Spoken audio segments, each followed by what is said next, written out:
السلام علیکم ملګرو، یو ځل بیا کاناډا په لیګ کې د امریکای په لیګ کې او د زیمبابوې په ټي 10 لیګ کې پاکستان او د افغانستان لوبغاړو حدونه کړي دي، زبردست پرفارمنس یې ورکړي دي. په دې باندې به هم خبره کوو او زیات مرګري پوښتنه کوي چې د امریکای په لیګ کې، کاناډا په لیګ کې او د زیمبابوې په لیګ کې پاکستان او د افغانستان کم لوبغاړي لوبيږي، کم لوبغاړي پکې اغستل شوی دي. نو دې په اړه کې له هم معلومات درکوم، نو ویډیو راستر اخیره پورې ضروري وګورئ. اول لازم مرګرو خبره کوو چې کاناډا په لیګ کې پاکستان او د افغانستان کم لوبغاړي لوبيږي، کم لوبغاړي پکې اغستل شوی. د کاناډا په لیګ کې پاکستان بوم شاهد افریدی، فخر زمان، افتخار احمد، شعیب ملک او زمان خان اغسته شوی دی. د افغانستان پکې فضل حق فاروقي اغستل شوی دی او د علاوه نجیب الله زادران هم د کاناډا پر لیګ کې اغستل شوی دی، خو لا تر اوسه پورې کاناډا ته نه دی رسیدلی، د خپل لوبډلې سره نه دی یوځای شوی. د علاوه وکټ کیپر بیټسمن اعظم خان هم د کاناډا پر لیګ کې اغستل شوی دی چې ډیر زبردست پرفارمنس یې ورکړی دی. او خبره کوي چې زیمبابوې پر ټي 10 لیګ کې پاکستان او د افغانستان کم لوبغاړي اغستل شوی دي.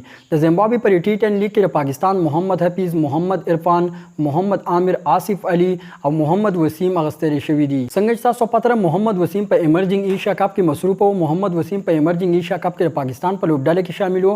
نو سبا یا بل سبا محمد وسیم هم زیمبابوې ته او د زیمبابوې پر ټي 10 لیګ کې به شرکت کوي. او د زیمبابوې پر ټي 10 لیګ کې افغانستان محمد نبی، حضرت الله عزازی، رحمان الله ګرباز، مجیب الرحمن، کریم جنت او عظمت الله عمر زید شپږ لوبغاړي د زیمبابوې پر ټي 10 لیګ کې افغانستان اغستل شوی چې اوس د زیمبابوې پر ټي 10 لیګ کې مصروف دي. نو زیمبابوې پر ټي 10 لیګ کې افغانستان شپږ لوبغاړي لوبيږي او د پاکستان پکې 15 لوبغاړي لوبيږي. او خبره کوي چې د امریکای پر لیګ کې پاکستان او د افغانستان کم لوبغاړي اغستل شوی دي. د امریکای پر میجر کرکټ لیګ کې پاکستان حارث روف او شاداب خان اغستل شوی دي او د افغانستان پکې راشد خان او قیس احمد اغستل شوی دي. د کاناډا پر لیګ کې نن فخر زمان ډیر زبردست بیټینګ تر سره کړی دی. فخر زمان په شل بالونو باندې شپږ ډیر رنزونه جوړ کړی دي.